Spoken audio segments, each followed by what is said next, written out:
Shalom, selamat pagi. Sate pagi hari ini kita masih belajar mengenai seri doa Bapa Kami dengan tema Datanglah Kerajaanmu dan subtema Gereja sebagai Teladan. Pada waktu manusia tidak lagi mengingat Tuhan, maka negara-negara di dunia ini akan mempermalukan kerajaan Allah. Pada waktu manusia melupakan kitab suci, negara Kristen pun bisa menghasilkan banyak pemimpin yang dipakai oleh setan. Mengapakah Jerman menghasilkan Hitler? Mengapakah Rusia menghasilkan Lenin dan Stalin? Bukankah itu negara yang sudah dipengaruhi oleh Kristen?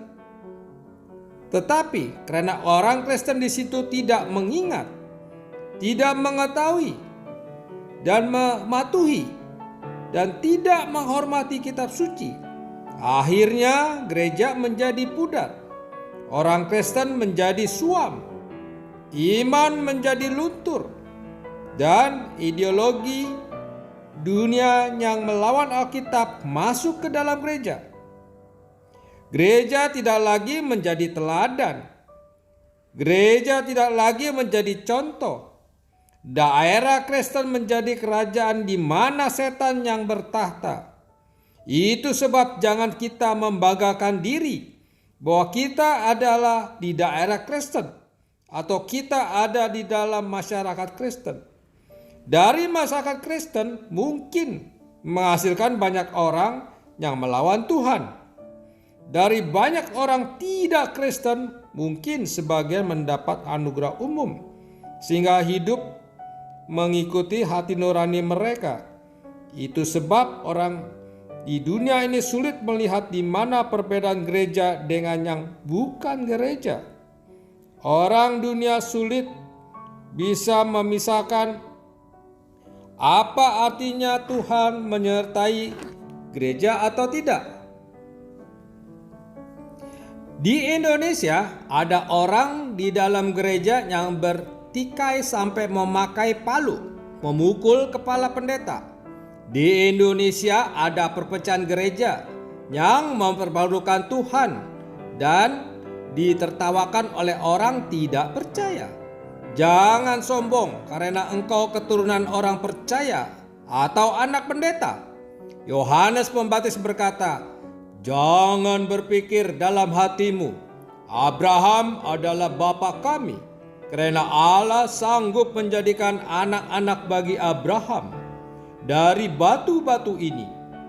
Dan kamu yang katanya keturunan Abraham akan diusir keluar dari kerajaannya." Di dalam dunia yang penuh dengan dosa ini, kita melihat sejarah manusia. Sejak dari zaman Kain membunuh Habil, tidak ada pemerintahan yang beres. Di dalam ide kita mengetahui bagaimana mempunyai pemerintahan yang baik. Ikatlah raja dengan konstitusi. Biarlah dia memimpin rakyat dengan pengertian, maka hak asasi manusia akan diwujudkan. Kita mempunyai pikiran yang begitu banyak, konstitusi begitu rumit. Tetapi manusia yang hatinya jahat selalu mencari celah di tengah hukum untuk melawan hukum tanpa harus dihukum. Datanglah kerajaanmu. Biarlah ini menjadi suara hati kita, menjadi permohonan doa yang sungguh-sungguh. Jikalau kita dengan sungguh-sungguh berdoa, Tuhan, datanglah kerajaanmu. Lalu ada pertanyaan, apa yang harus kita lakukan sebagai orang Kristen?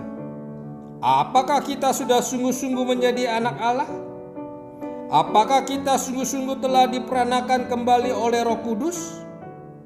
Jikalau kita sungguh-sungguh sudah diperanakan kembali, maka seharusnya kita mempunyai Tuhan di dalam hati kita. Maka sekarang bukan lagi uang, bukan lagi kuasa, bukan lagi keuntungan, bukan lagi manusia yang menguasai kita, tetapi Tuhanlah yang menjadi Tuan dalam hati kita, yang memimpin kita, menguasai kita, dan mengarahkan seluruh hidup kita. Gereja adalah miniatur kerajaan Allah. Karena itu, seperti yang kita selalu doakan, dikuduskanlah namamu. Biarlah nama Tuhan Allah dipermuliakan melalui penyerahan kita yang sungguh-sungguh. Biarlah nama Tuhan dipermuliakan melalui pengabdian kita yang sungguh-sungguh. Biarlah nama Tuhan dipermuliakan melalui ketaatan kita yang sungguh-sungguh. Biarlah orang lain melihat Tuhan melalui kita. Bagaimana kita bersikap kepada Tuhan akan mempengaruhi bagaimana orang lain bersikap kepada Tuhan juga. Bagaimana kita melaksanakan kehendak Tuhan menjadi teladan bagi mereka untuk mencontoh bagaimana harus melaksanakan kehendak Tuhan. Orang yang belum Kristen tidak pernah melihat Allah, yang mereka lihat adalah orang Kristen. Orang Kristen yang hidupnya tidak mewakili Allah akan membuat orang lain mendapatkan konsep yang salah tentang Allah. Kalau orang lain mendapatkan konsep yang buruk tentang Allah yang kita wakili melalui hidup kita yang buruk, maka mereka akan melecehkan Tuhan.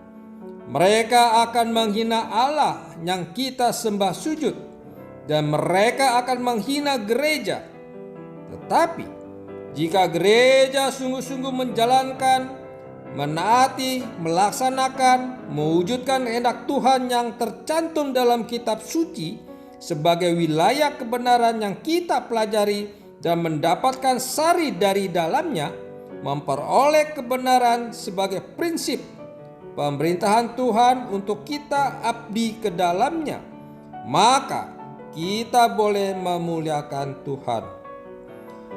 Tuhan Yesus Kristus berkata, "Biarlah perbuatanmu yang baik dan memuliakan Bapamu di surga dilihat oleh orang-orang di dunia."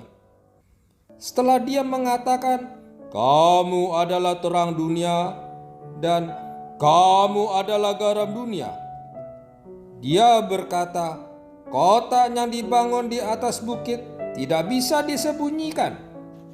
Kita tidak mengerti mengapa kalimat "kamu adalah terang dunia" dan "kamu adalah garam dunia" langsung disambung dengan kalimat "kota yang dibangun di gunung tidak bisa disembunyikan." Apa artinya? Artinya gereja itu disorot, gereja itu diperhatikan, gereja itu dinilai. Gereja selalu diawasi oleh mata semua orang yang tidak Kristen.